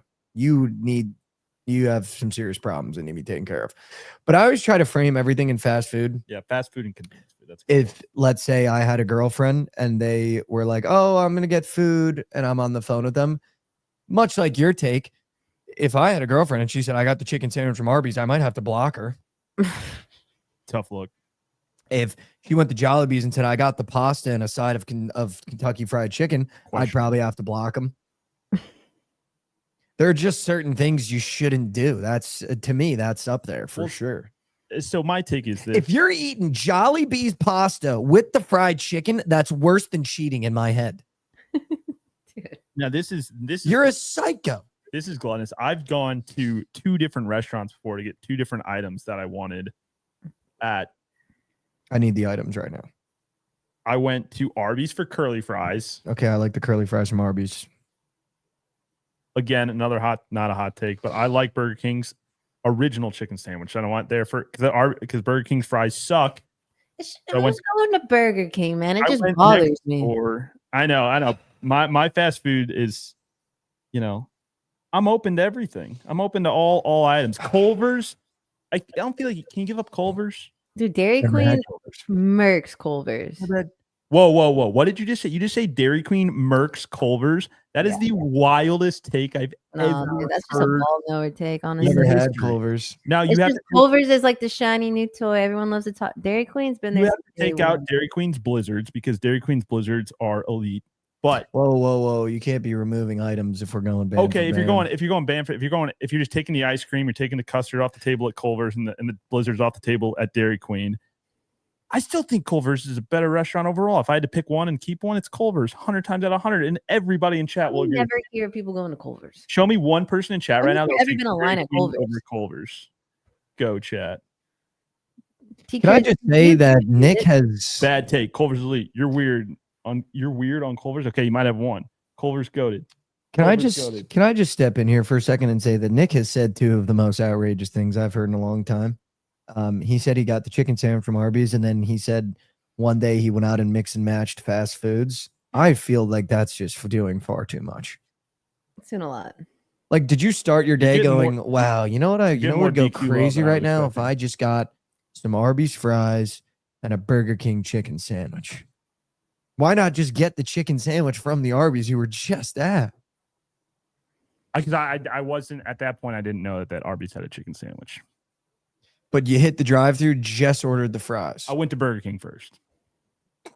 So instead of getting is the what I do meal for- at Burger King, you just is ordered what a I- chicken patty This is the and then life was of like, this- I need fries, top it off with Arby's. Or did you get double fries? Did you meal the Burger King No, I did chicken not. sandwich? Nope, I did not. Because the Burger King fries suck. This dude going to Arby's for a chicken sandwich, his food That's takes don't matter. His insane, food takes dude. don't matter. I think they mean takes, not taste. Yeah, that's almost as crazy as Rav when he double dashed Kava and a McDonald's Diet Coke. You double dashed, but in real life.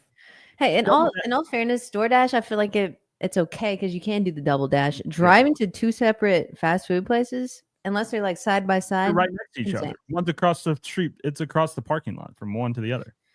I don't know. When it comes to fast food, like I'm like, yeah, I'm either like sucking it out, I'm eating McDonald's, or I'm not, or I'm going somewhere else. Yeah, it's like, hey, branch out. I got the option here.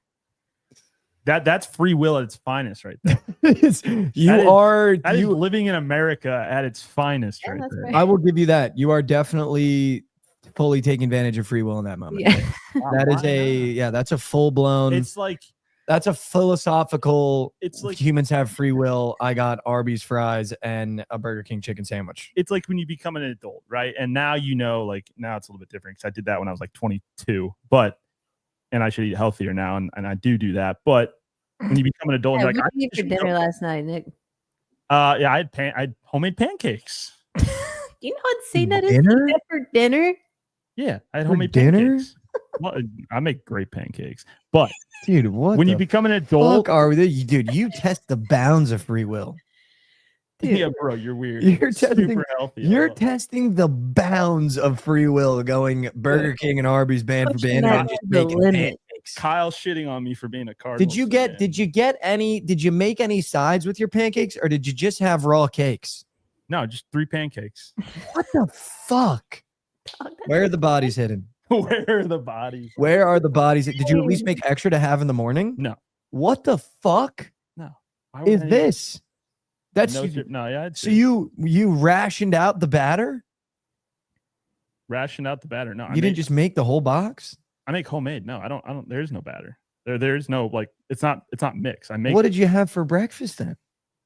What did I have for breakfast? Why not just the pancakes from the night Probably prior? spaghetti for I don't like breakfast, with the leftover- I don't like pancakes at leftover night. Pancakes. No, I agree. Yeah, spaghetti. I had Greek yogurt and a bowl of fruit.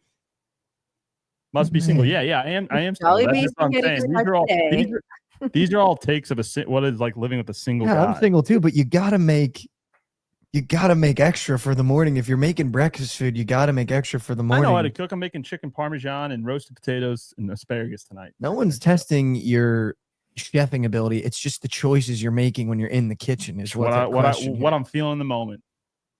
What I'm feeling in the moment. I think we can all agree chat. not making extra pancakes for the morning is Arby's a fucking chicken crazy sandwich move. for breakfast, Gabe. Probably not, but Is a crazy. You're having hamburgers for breakfast, pancakes for dinner. That's what the conversation is right now. Mikey's a single guy by choice. Nick is single because he's a Cardinals fan. Just roasting, getting absolutely bodied. This is You can't pay this much attention to chat. You can't give them this much power. They'll get you I every can't. time. I love being And friends with Bernard. chat. I love to hear the rips. I don't get to do man. this enough. No, man. Chat You don't gets their want this. shots at Let's me. do Oh, it. did somebody 19-month subber? 19 months of Zeldin with a 19-month subby said Twins money line today. You know, anytime I'm on Element G's gonna get a shot at me. Nice. Blue Jays own the cards. Yeah, we got our ass. Tapping. All right. Let's get Krabs in here. We got to serve some slate. We have to talk about the entire weekend of plays because unfortunately there will be no episode tomorrow. Krabs, welcome to the show. What's up, squad? What's up, dude? up? Happy Thursday. Happy Thursday. Krabs, have you ever double dashed? Yes, I have double dashed. Yeah, there Oh. you I'm no go. liar. I've done it. Mhm. What? I've done it a time or two. What Sometimes have I you get some double dashed? food and I want maybe a nice, soda from 7-Eleven or something, or maybe, a snack or something for later. If I'm feeling really fat, I've done it. Yep. I've done it before. I'll probably do it again. Yep. Ball no way. No shame. Bro, they're giving you the deal of the century. No extra fees. Yeah. Like they're giving you a exactly. handout DoorDash. They're begging you. No, Mikey, they're begging you to double dash. I'm not They're going to begging knock you, when there's a They do handout. beg you to double dash. They throw it I'd in love your to- face. I'd love to crunch the numbers and see how they're turning a profit on the double dash because it doesn't make any sense to me. It doesn't. They're begging you to double dash, dude. They'll let you know how much time you have left to double dash. Like they'll let you know, like, hey, 8 more minutes if you want to get something else. I think that's where they get everybody is letting you know how much time you got. They got the food items popping up at the bottom. They're showing you what you could get, not just the restaurants, but the actual food. So they'll put a juicy burger at the bottom there, and they'll tempt you. It's pretty fucked up, honestly. Yep.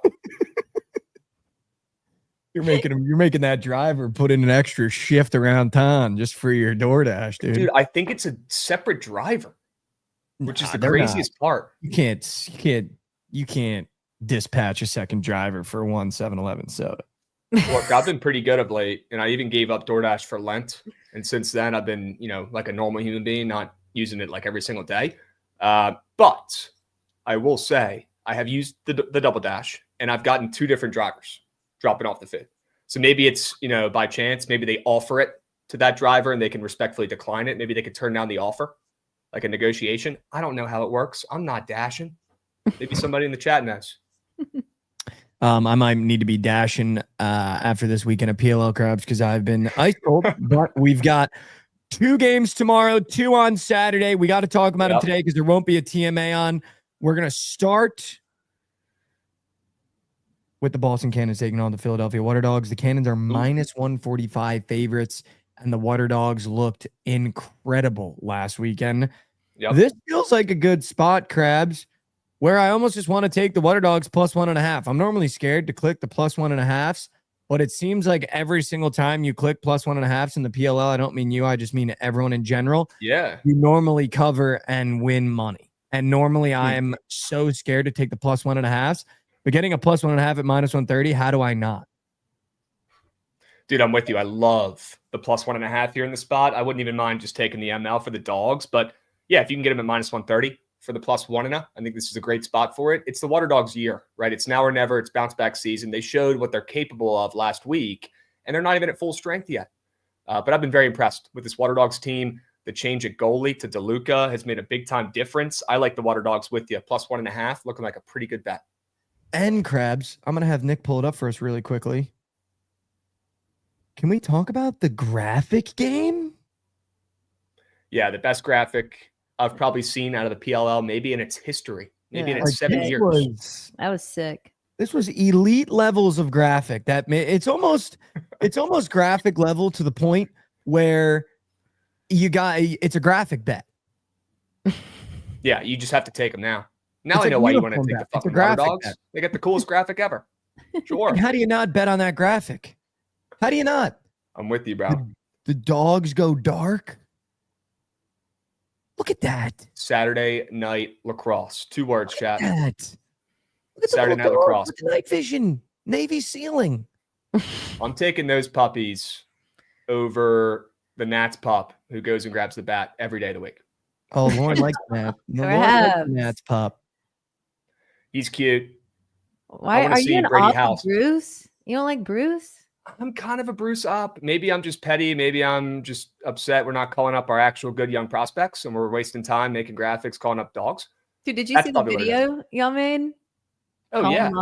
The manager, I literally thought, Lauren, that was us calling up Brady House. I'm watching the video. I'm so excited. I'm waiting for the guy to turn the camera around. And then Brady House, our future third baseman, top 100 prospect, is getting the call. We're all waiting for it. Nat's Twitter is just splooging for this guy the last 2 weeks. They turn the camera around, Mike, and it's fucking Bruce the pup on the other side of the phone. And I'm sitting there, and I literally close my phone. I just sit in my seat like this. I'm like, I just got absolutely bamboozled by a fucking dog. So, yeah, I'm taking those Water Dogs pups 10 times out of 10 over Bruce. And, yes, I am a Bruce op.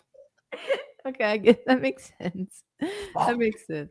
Krabs, while we're on the topic of you putting your phone down, could you comment on Deebo Samuel looking 500 pounds, running like a fat kid at recess? I mean, can people mind their own beeswax and worry about their own team? Deebo's fine, bro.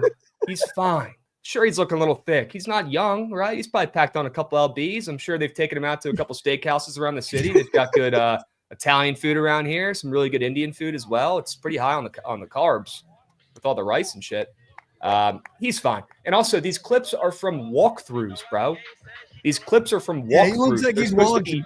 they're jogging. This is what they do in the NFL. The first couple weeks of OTAs, they walk through the plays for the new guys. They jog through them. They're not sprinting. They're not running at full speed. People don't know that. And then you got Krabs, it ain't no jog, brother. you got the ML football account posting clickbait, and then you got George Kittle replying saying this is fucking bullshit. I'll tell you Cut what, the shit. Krabs, there's one thing Deebo's been walking through. It's the goddamn buffet over there in Washington. He might be tearing up the Golden Corrals around these buckets. He might be clocking some hours. All right. Graphic bet. Philadelphia Water Dogs plus 1.5. I'm shit nuking it. Also, Krabs, Sure. I wanted to bring to your attention. I don't know if they had it last year. I don't remember seeing it last year, but it seems as though new addition to Prize Picks. We've got SOGs now. No shot. They have SOGs up. And Kieran McCardle's up for 4.5. I feel like with the way that Sowers has been playing ready to start the year with 6 assists in the first game, how do you not take Kieran McCardle SOGs with the way they want to play this offense? Yep. I mean, you're 100% right. First off, that's elite. They have that category up. I'm all in for just more cats in the PLL and just on Prize Picks in general. Number 2, Kieran McCardle has been an absolute menace this season. And low-key, he's been one of the most underrated players in the PLL ever. Check the stats. He's him. And like you said, Michael Sowers has been QB1 so far this season. He's been diamond. He's been dashing. He's been double dashing. He's been passing. Literally double dashing. He's been running the X. He's been the QB out there on the field. He's a pass-first guy this year in the Big 2-5. It's been showing. We'll see how long it lasts. But for now, yeah, you got to ride that wave. And you got to take McCardle points or SOGs, goals, whatever. And then you take Michael Sowers more than points is what I'd say. But Krabs, can I tap into your BTL brain a little bit here? Tell me why the only guy up on the Water Dogs, the guy that just tied the single game assist record in PLL history, was 6. Why is Michael Sowers up for 1.5 goals? After purely Dishtonimo bang last game. Yeah, half of my brain is saying they're not, overthinking this. They're just putting up stuff that's within the odds threshold on the books, and they're just trying to get as many squares up as possible. The other half of the brain is they know that Michael Sowers is one of the handful of guys that are, a household name, if you will, for PLL players. Like he's one of the stars in the league, right? So maybe they're just putting him up as bait. And in my opinion, I still think he goes less than that goals, and I'd still rather take his points. And I still think he's going to keep diamond and being a pass-first guy out there on the gridiron, on the turf. I do. Okay. I don't hate that take, actually. I don't hate that take at all. I kind of am inclined, Krabs, to potentially tap on this Redwoods Archers over the second game of the day on Friday. Dude, your Redwoods look incredible this year. It's still beyond me that Chris Kavanaugh fell to the second round. I mean, just the New York Atlas, whoever's making picks over there needs to be taken behind the shed. The fact that both Kavanaugh brothers have now passed us by, and it seems as though the best Kavanaugh brother of all time squeaked to the second round this year. Chris Kavanaugh looks fucking incredible. Yeah. And they just made a trade for Sam Hanley from the Outlaws. So they're loading up the Redwoods. They got plenty of guys, plenty of bodies. And obviously Ryder Garnsey's him. But besides him, it's pretty much all young guys too. So they're not only going to be good this year, but they're going to be good for the next couple years. Quick rebuilds for the Redwoods. Worst team in the PLL last year. I know it's early, but they're already in first place this year. So we'll see how long it lasts. And a sneaky plus 1.5, again, that I kind of want to tap on the over and the Redwoods plus 1.5. Yeah, I wouldn't tell you no. Is it a little bit weird seeing the Archers as a favorite? I wouldn't say it's weird. I mean, they are the reigning champs. They're one of the best teams, if not the best team in the PLL the last couple of years. But is it weird that they're minus 145 with how good the Redwoods have looked? That certainly scares me a little bit and makes me think it could be the Archers. So if you take the Redwoods, I'd take them on the plus 1.5 as well, along with the Water Dogs. And I don't think you're going 0-2. I think at worst you're going 1-1 on those two dogs. Okay. How do you look at the Redwood squares, Krabs? Obviously, Ryder is not up. Andrew McAdory has been incredible this year. Chris Kavanaugh's up for 3 points. They have McAdory up for 1.5 goals. They have Dylan Malloy up for 4.5 shots. They also have, in a game that I think could go over, Chase Ireland up for 11.5 saves. So where are you at when you look at your Redwoods for potential prize pick squares? Or is it on the other side with Mac O'Keefe, who's had a relatively slow start, up for 2 points, or even Connor Fields up for 2.5 goals, who's just a goal scoring machine? I like the Connor Field square, but the one I want to talk about most, it's a guy we talked about a couple years ago when we started betting on the PLL. Dylan Malloy, excuse me. You guys remember me talking about this kid, Dylan Malloy, a couple years ago, and he, week 1, chose to go to a wedding instead of playing in the PLL, and next thing you know, the guy wasn't allowed to play the whole rest of the season, was kind of blacklisted from the PLL, and what do you know? This guy's been bouncing around a couple new teams the last couple seasons after that bullshit, and now he's locked in, and he's playing probably the best lacrosse he's played since he was a stud at either Yale or Cornell, I forget, but one of the Ivies in college lacrosse. Dylan Malloy is back. Dylan Malloy is debatably the best offensive player on this team right now, maybe even better than Ryder Garnsey, at least offensively, at least, scoring goals-wise. This guy is ripping, and he's finding the back of the net. I would go Dylan Malloy more than 4.5 SOGs. This guy has been ripping like no other. He's been their number 1 goal scorer this season so far, and I don't think that's slowing down. I like the McAdory 1.5 goals, but I'd rather go Dylan Malloy, the new spark plug for the Redwoods, who has a reinvigorated career on this California team. I like his more than 4.5 SOGs. Ron said Malloy shoots from 10 yards out. Archers defend the net really well. This is a prime matchup for Malloy with where he shoots from. Okay, Ron. All right, Sure he can. So maybe it's a two-piece SOGs, McCardle and Malloy, 4.5. All we need is 10 SOGs. Yeah, sign me up for that. You don't even got to worry about the fucking ball going in the net. I could be so. All they got to do is rip them. And dude, with the new fucking lacrosse balls, they're so hard. Like, they're so hard to score because the goalies are fucking saving everything. They're so bright and neon. Yeah, they made them bright this year. What were you gonna say, Elsie? I was going to say, I think Brennan O'Neill SOGs is a really good look too. Mm-hmm. He's the guy. They haven't been looking or playing as good as I think they expected this year. And he's the guy. I think he's going to rip. Yeah, they're playing like moose shit. My shit new fucking play of the year. They got smoked. Blaze Reardon wants to set records. I know. He balled out in the first half. He had 3 points, I believe, and then he didn't do shit in the second half. So this could be a really good spot to back Brennan O'Neill, who's probably going to be pretty pissed off after getting limited a ton and being held to no points in the second half of that last game. So I think it's a great play. Yeah, quick shout out to Jared Bernhardt. Probably should have chose the NFL, brother. Well, in one game. Probably should chose the NFL, brother. Tried to fucking, what is it called? The air gate. He tried to air gate Blaze Reardon, the best goalie in the PLL. Yeah. Give me a break. I know. He probably should have kept that one in the back pocket. But I still believe in Bernhardt. Where the Atlas finally play again. I have their over win total at 5.5. I am a big Atlas fan. They're 1-1 currently, and now they play the Maryland Whipsnakes, who I just can never seem to get one over. We're minus 140. Yep. Whipsnakes probably get their first win, unfortunately, here. I don't know. Something looks off with your Atlas this year. Dude, it seems every year it's the defense. Like we add more pieces on the offense and never seem to look at the defense. And this year, once again, it's like we just can't hold the lead. We didn't cover minus 2.5 because we just completely shut our brains off in the second half. I don't understand how this offense, this attack that we have, isn't putting up 23 goals a game themselves. Maybe they're easy to figure out. I don't know. I want to take the Atlas minus 140, but for how good they are, that just seems so low. I think it's the Whipsnakes here, and they've looked like shit too so far this season. They're 0-2, and seeing them barely a dog in this game, my spidey senses tingling. I think it's the Whips. I also don't like any of the with your Atlas squad. I don't trust Jeff Teat more than 4.5. Connor Schellenberger at 3 flat. I don't know how I feel about that. We have nobody up for goals. The only guy we have up for SOGs is Matt Trainer. I don't really like any of the squares other than maybe Liam saves because our defense is Swiss. Yeah, I'll tell you what's weird. You got 2 really good young goalies in this game, and it's got the highest total of the weekend in this game, especially with the Great Wall involved. Your guy Liam Entenmann. Highest total of the weekend in this game. What do you think?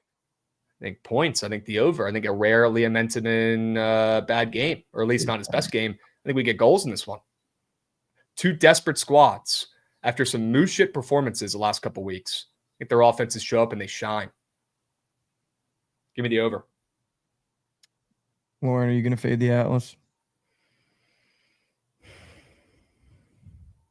I don't know enough about those 2 teams to know, but I think Krabs could be on to something. I think it's goals. Seeing the highest total of the weekend with your guy Liam Enton in the nets. Yeah. Something's Yeah. up. Down for goals. I could be down for goals. Something's up. I think that's your sneaky over. All right. Well, we move to the last game of the weekend where the Philadelphia Water Dogs will be playing both games because I believe this weekend it is in Philadelphia. Yep. The Outlaws are plus 114 after losing to the Carolina Chaos. It seems as though the team that I thought was going to be incredible, I might have been a week late on. I want to go back to the Outlaws, dude. I might want to leave the point at the door and take them on the money line against the Water Dogs. It seems as though every team that has a home weekend always goes 1-1. And I think they're going to beat the Cannons. So I don't know if they beat the Outlaws game 2. And I think, like you said, a little hard on Bernhardt. But when you become the biggest click point in the PLL and then you show up and poop down your leg, I am going to have to make a comment about it. And I do think that the Outlaws step up here a little bit. I'm not going to go back to Pat Cavanaugh points because that was just so disappointing. But I want to, but I won't, but I want to, but I won't. I do think the Outlaws beat the Water Dogs here, though. I think that was your best sell job. I think that's your best look. I think what you do is you make sure that they win game 1, the Water Dogs, excuse me, and you bank on the same system that's worked the first 2 weeks. You hope the Water Dogs win game 1 against the Cannons, and then they lose game 2 with some tired legs on Saturday. Let's trust that system. Let's run it back. Let's take the Outlaws on Saturday night lacrosse.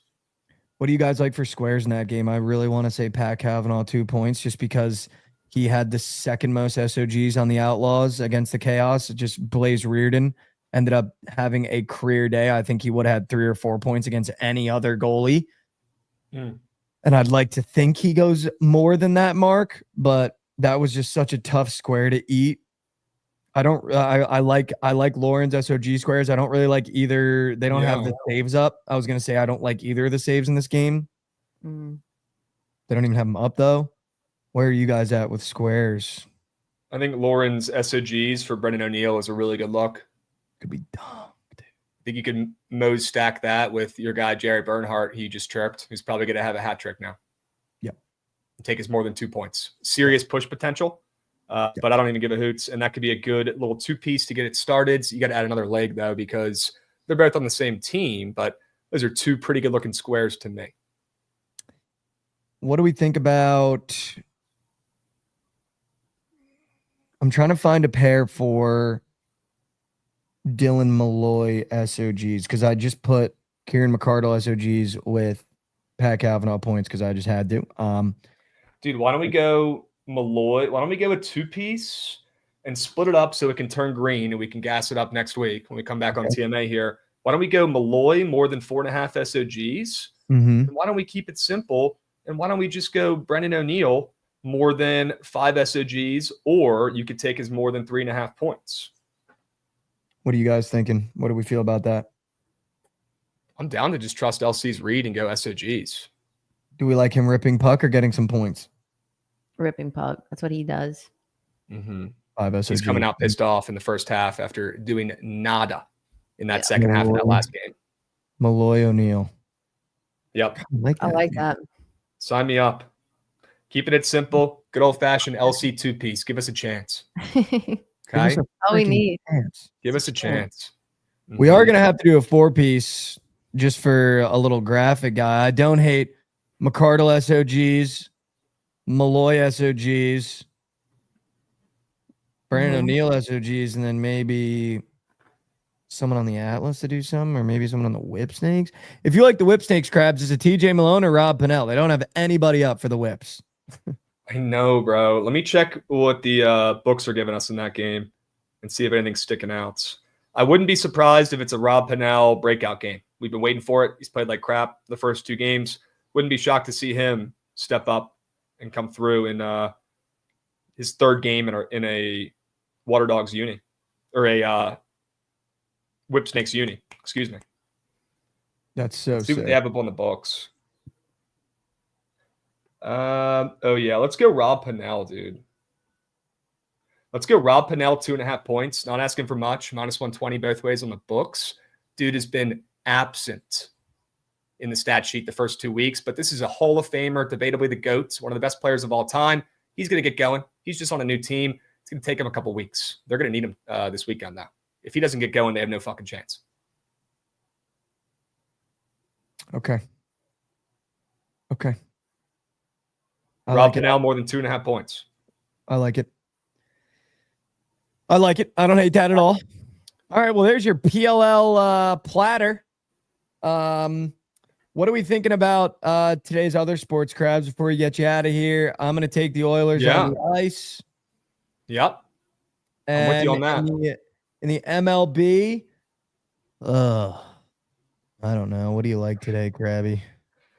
Well, the Nats are probably going to lose. I do like the over in that game. They got shut out last night, so I think they'll put up a couple. But again, I talked about the series earlier this week on BTL. This is Juan Soto dropping meat series against his former team. Okay. And don't let Juan Soto get hot. Legitimately might be too late. His last 7 or 10 games, he has been on fire. He's hit back-to-back home runs in back-to-back games against the Nats. Wouldn't be shocked if he makes it 3 in a row. The guy's just built different. And again, it has nothing to do with what his squares look like or what his props look like. Doesn't mean shit. It's just off a feel with Juan Soto, and he just looks like a different hitter up there at the dish right now. Would not be surprised if he carries the Mets to another win and an over in this game. If you're looking for an early play, I'm on the over 8.5. Okay. Lauren, what do you like today? POD. I do think the Rangers do end up winning today, but I like the Tigers -1.5 against the Orioles. Screwball on bump. I like it. Orioles can't hit lefties. Nope. Give me POD. Hit the POD yesterday with the Red Sox. I wish they were playing again today. Would go right Hawk Tua. I think I'm going to go. Shit. How moose shit are the Cardinals, Nick? No, they're winning today. Their moose shit just got swept by the Blue Jays, but got the Brewers today. So I think we bounce back, honestly. Give me a Cubs bounce back -1.5 +104. Wow. Whoa. Cubs or Cards? Cubs. Oh, Cubs. Okay. Cards got Sonny Gray Right. going, so I think they take this one. Give me They're Cubs catching steam, -1.5 POD. Krabs, what do you want your POD to be? I'll take that Nats over. I don't want that Cardinals ML play to get swept though from Yale. I think that's hitting as well. Okay. Cardinals ML and the over. Yep. All right, gang. That gets us perfectly to the end there. Krabs, thank you as always for coming on. Yeah, dude. Yeah, Thanks for cook having a me, pizza. LC, Mikey, Nick. We still got W to stream today. W vibes. Oh, we still got to do a prize picks. Ooh. We still got to do a prize picks. Thank you, Lauren. What do you want one for today? All right, let's think. Let's cook some prize picks. Let's cook some prize picks. No real quick. stress, Mike. If we go a couple over, I don't give a hoot. Okay. Let's craft one up. Let's craft a little prize picks before we get the people out of here. I feel like You want one I for don't tonight, want to right? take us to hockey, so I'm not gonna. Okay. I feel like I got to put my money where my mouth is here and just take Juan Soto more than fantasy score and get the party started. I don't hate that at all. More than 8.5. I don't hate that. He's going to be a weapon up there in the batter's box today. An absolute weapon. Now, is that too early? It starts up in 30. Oh, that might be a little too early. Yep. My square was also in the early games. Shit. Should we just do an early lineup? No graph? Yeah, we could just post the lineup. Your Or call. we can just post the lineup too. All right, yeah, let's do that. What do you? All right, so Soto fantasy, Lauren. What do you like? It's gross, but give me Seager more than 1.5 HRR. I think he gets one today. I think he goes yard. Ooh. Right, let me. He's got some interesting squares up there today. He's been He pretty does. cool, Square too. of the day was Bailey O'Bear fantasy. Ooh, I like that square. It's a weird shard. I think he shoves today. I feel like Like if it I'm more than taking, fantasy? I feel like I might as well just go Kyle Tucker, hits, runs, RBIs, 1.5. Ooh. Do we hate that? No. I'm always down to back Kyle Tucker. Yep. All right, I like this. Potential Juan Soto MVP. fantasy, Corey Seager, HRR, and Kyle Tucker, HRR. All right. Lock that in. TMA 3-piece geyser. I'm going to post right now. Sure. How about Marcus Simeon heating up, LC? Dude, unbelievable. Like the last 2 weeks, I think he was Back. batting over 500. Yeah, Insane. he's scaring you guys right now. Are you back Why'd you in on Simeon? Look, dude, I mean, he's making it hard to say anything negative about him. Tell you that. He has been backpacking. See how long it lasts, but he's seeing beach balls up there right now. He is. Mm-hmm. All right, I just posted the TMA 3-piece with the link on the Twitter bot. Go, Mike. Sure we can. On the Twitter machine. Sure we can. Wow, I really like that. My 2-piece for the morning that I made this morning when I wiped crusties out of eyes was Bailey Obear fantasy and Lindor fantasy. So just a classic Mikey Over's 2-piece at full fates. We'll be seeing. I like Lindor today. Yeah, I'm sure he gets up and moving against the Nats. As Has him also on Mr. CJ Abrams. Ooh. He makes noise today. I fucking hope so, Lauren. He's so due, man. I know he just went to the MLB Network studio with James Wood up there in New York as well, like a day or two ago, and they were talking about their swing, talking about offense, and then CJ got 3 extra base hits in that game, so maybe that awoke him a little bit after his slump for a couple weeks. Yeah, Wouldn't mind a little CJ Abrams fantasy score. That was like his only good game in the last week or so. He's dropped 0 fantasy points in 4 of his last 5 games, and then mixed in a 30 fantasy score in there when he went off. So it's crazy. Sure. Streaky. I feel like the Nats have kind of been streaky as a team, no? So streaky and so frustrating. Yep. So frustrating. Calling up dogs. Calling up dogs before top 100 prospects, folks. It is a cute pup, though, I will say. It's a cute pup. Good looking. It's not Brady House. No, he's cute. Can that pup play third base? I don't think so. All right, Krabs, I'm going to go ahead and say he can't. I'm going to go and say, sure, he can't. Okay? Sure, he can. Sure, he can. Sure, he can. All right, squad. All right, Krabs, Appreciate you having me on. Coming on. W stream. Have a good rest of your day. We'll be. Peace, Krabs. Peace. Let's go. All right, chat. We end every episode with the same way. There will be no episode tomorrow, though, because we will be traveling to Chicago. Whoa! Sade Whiteman with 5 gifted subs to end the stream. That's how you get one the good way. Thank you, Sade. All right, chat. We end every episode the same way with a little bit of Mikey Core. Since I won't see you guys this weekend, I'll just do our weekly end of week messaging that I like to end every episode with. And that is just go have fun this weekend. Do something that makes you happy. Do something that makes the stress of the week a little bit relieved. Stay tuned for our content in Chicago. I've never been, so we're going to do some fun stuff. We're going to try to break a world record.